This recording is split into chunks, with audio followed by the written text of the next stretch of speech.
Bonjour à tous, c'est Nicolas, bienvenue dans cette nouvelle vidéo. Aujourd'hui nous allons voir ensemble comment maîtriser les sélections des notes. Vous allez voir qu'on peut faire plein de choses avec les outils de FL Studio et vraiment pouvoir maîtriser les sélections pour sélectionner toutes les notes qu'on veut de manière très rapide. Avant cela, si vous débarquez sur FL Studio, je vous conseille d'abord de visionner les 30 minutes de vidéo qui sont gratuites, offertes en cadeau de bienvenue. Vous avez juste à cliquer sur le lien en dessous et vous recevrez en plus un e-book, 7 clés pour booster sa créativité et créer de belles musiques. Donc on est parti pour la sélection. Alors je vais vous montrer d'abord ce que les raccourcis les plus utilisés. Donc tout d'abord on a CTRL clic gauche qui permet de sélectionner des notes très facilement.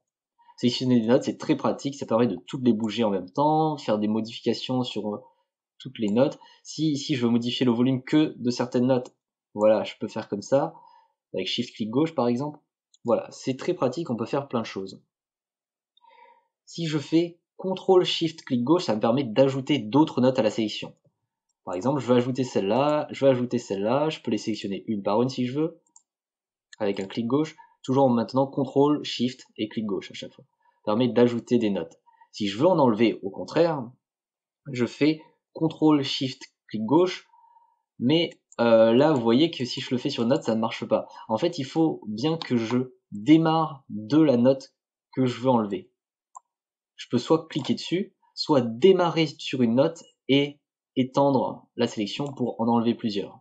Voilà, si je pars d'ailleurs, ça en rajoute, et je pourrais pas en enlever. Si je démarre bien d'une note, bim, je pourrais enlever la sélection sur ces notes. Ça, c'est bon à savoir. On peut faire des sélections verticalement et horizontalement. Là, je fais CTRL-clic gauche sur le piano. Bim, ça me sélectionne toutes les notes dans une ligne horizontale. Par exemple, je vais sélectionner que toutes les notes qui sont en A5. Bim, je les sélectionne ici et ensuite j'en fais ce que je veux. Je peux les supprimer si j'ai envie. Voilà, je fais comme je veux. Et pareil verticalement, CTRL dans la timeline et je sélectionne toutes les notes qui sont verticales et en même temps je crée une boucle. Je vous l'expliquerai ça vers la fin de la vidéo, comment fonctionnent les boucles. Pour enlever une sélection, on a juste à faire soit CTRL D, ça enlève la sélection, soit vous faites CTRL clic gauche ailleurs, ça enlève également la sélection. Faites comme vous voulez. Une fois qu'on a sélectionné des notes, on peut faire plusieurs choses dessus. On peut par exemple les dupliquer. Moi ce que je fais souvent c'est je sélectionne un groupe de notes et je les duplique. Alors je fais Shift clic gauche, bim, et ça me permet de les dupliquer et par exemple de le déplacer à la suite pour réécrire d'autres choses après. Pourquoi pas. Donc là voilà c'est comme voilà on sélectionne, on fait Shift clic gauche, ça permet de dupliquer. Si on veut tout sélectionner, on fait juste un CTRL A, le classique, qui permet de tout sélectionner. Supprimer, bah, c'est le bouton supprimer de votre clavier. Et si vous voulez déplacer les notes, vous pouvez le faire avec Shift et les flèches que vous avez. Ça déplace les notes d'une case à chaque fois. Donc ça peut être sympa aussi pour les déplacer avec une certaine précision. Autre chose, si vous voulez déplacer certaines notes, par exemple je prends toutes les notes de cette ligne et j'ai envie de les décaler d'une octave au-dessus ou en dessous. C'est-à-dire de 7 notes au-dessus, et ben je fais un contrôle et une flèche. Contrôle flèche du haut ou contrôle flèche du bas. Pour les décaler d'une octave. Vous voyez là on a un Do, et si je les déplace au-dessus, bim, on atterrira sur le Do du dessus. Voilà, c'est aussi simple que ça, c'est un raccourci vraiment très pratique. On voit que grâce aux sélections, on va pouvoir faire plein de choses sur les notes. Donc je vous ai parlé de la duplication, Shift clic gauche, il y en a d'autres aussi, plein d'autres intéressantes qu'on peut faire. On va accéder dans le menu ici, et on va aller dans Edit. Et là vous avez, bim, tout un tas de trucs qu'on peut faire. Vous connaissez Cut, c'est copier, c'est CTRL X, CTRL C, enfin CTRL X, et là Paste c'est CTRL V. Donc c'est le fameux couper-coller, là on a copier-coller, CTRL C, CTRL V. Duplicate, ça permet de faire un copier-coller, en fait ça fait, je vais vous montrer, bim, ça duplique toutes les notes qu'on a sélectionnées et ça les met juste après. Ça peut être pratique aussi, on peut le faire ça, voilà, CTRL B, très facilement et les mettre autant de fois qu'on veut. Ça peut être intéressant de faire ça. Edit, Duplicate, Delete, c'est votre touche supprimée. Cela, je vous en ai parlé, c'est pour déplacer les notes.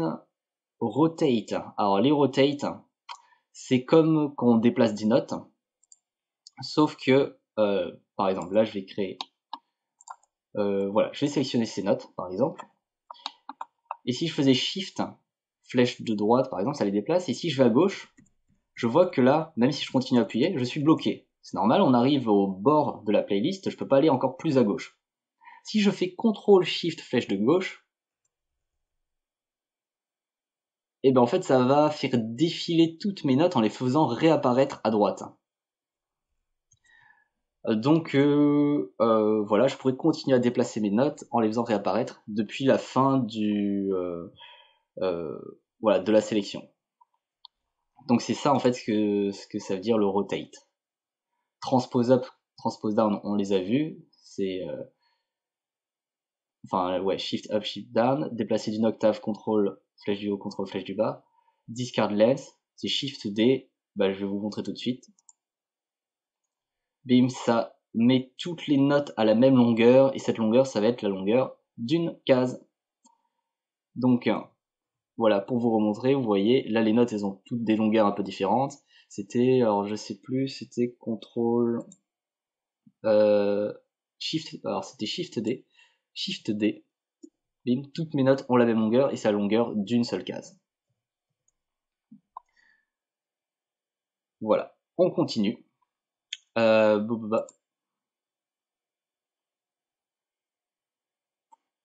Alors, resizing from left. Alors, oui, parce que vous savez que les notes, on peut modifier la taille que en cliquant sur le bord droit. Moi, je l'ai activé. Je peux aussi donc changer la taille des notes en partant du bord gauche.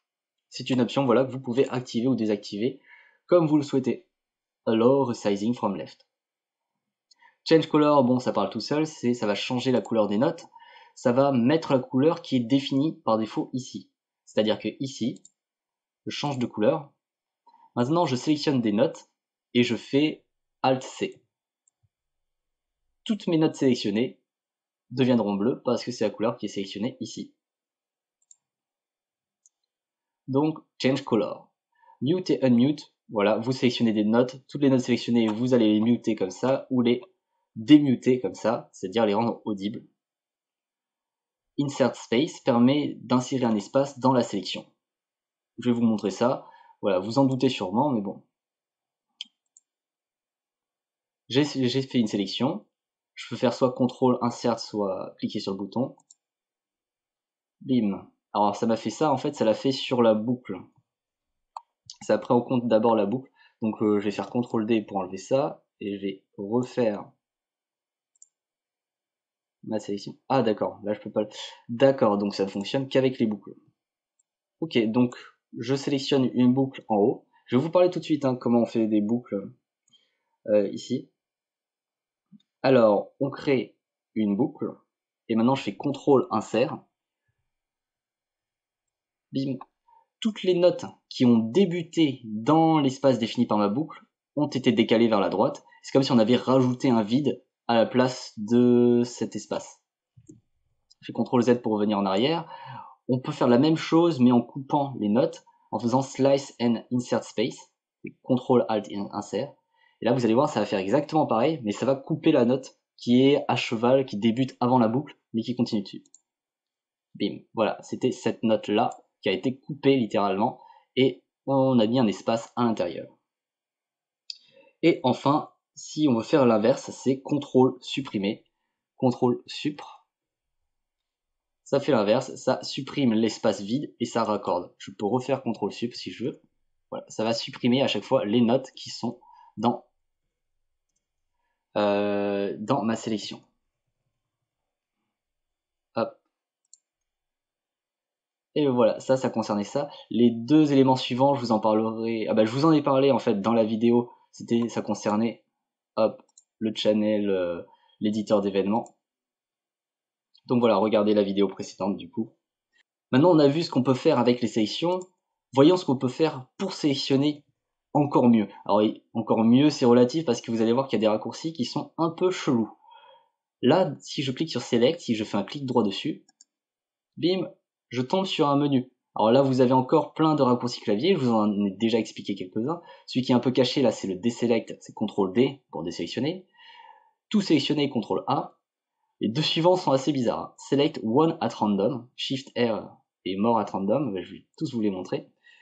Donc Shift R, ça me sélectionne une note au hasard et l'heureux élu est cette note-là. Félicitations. Si je fais Shift R, ça m'en sélectionne une autre et je peux ainsi de suite en sélectionner des notes totalement au hasard. Je ne sais pas du tout dans quel cas ça peut servir. Et si je fais Shift M, ça m'en sélectionne directement plusieurs totalement au hasard. Je peux refaire Shift M pour changer la sélection. Donc, j'ose penser qu'il y a sûrement une utilité, mais bon, pour l'instant, je ne la connais pas. Select by Color permet de sélectionner uniquement des notes d'une certaine couleur. Et bah c'est très simple, de la couleur qui est sélectionnée en haut à gauche. Donc, pour ça, j'ai juste à faire Shift C. C'est parti. Bim, ça me sélectionne toutes mes notes bleues. Si je change la couleur, je le mets en vert. Shift C, ça me sélectionne toutes les notes vertes. Aussi simple que ça. On continue. Select Odd, ça va me sélectionner toutes les notes qui sont sur des fractions de temps impaires. Alors pour comprendre les fractions de temps et tout, je vous invite à regarder la prochaine vidéo, l'une des prochaines vidéos en tout cas, où on verra l'aimantation à la grille et les cases plus en détail. Donc Select Odd, là vous voyez qu'il n'y a que certaines notes qui sont sélectionnées. En fait, quand je zoome beaucoup, ça sélectionne que les notes qui commencent sur des fractions de temps impaires. Donc en fait, les temps, c'est les barres. Là, j'ai un temps, là j'ai un autre temps, là j'ai un autre temps. Et en fait, dans chaque temps, on voit qu'il y a 4 cases. 1, 2, 3. Voilà, 1, 2, 3 et 4. Voilà, on a 4 temps. Et là, je vois que celle-là, elle commence sur pas le premier temps, sur le deuxième. Donc en fait, c'est plutôt les temps pairs. Select Odd. Vous voyez l'idée en tout cas, c'est sur le deuxième et la deuxième fraction de temps et la quatrième fraction de temps que ça va sélectionner les notes. Pour vous montrer, je vais bien réessayer Select Odd. Voilà, cette note est sélectionnée, ces deux notes sont sélectionnées. À chaque fois que ça débute sur le la deuxième fraction de temps ou la quatrième, ça va être sélectionné. Toutes les autres, vous remarquez, celle-là, elle est sur la troisième ou la première, ça ne sera pas sélectionné. Donc ça sélectionne en fait un peu les notes qui sont à contre-temps, plus ou moins, entre guillemets. Ici, ça va me sélectionner les notes qui sont mutées pour voir si j'en ai pas oublié. Ça peut être intéressant. Select Possible Conflicts, je vais vous montrer ça tout de suite. Je prends l'outil la Paint in Drum Sequencer. Vous vous souvenez, si j'appuie sur Alt, ça me dessine plein de notes qui se superposent un peu.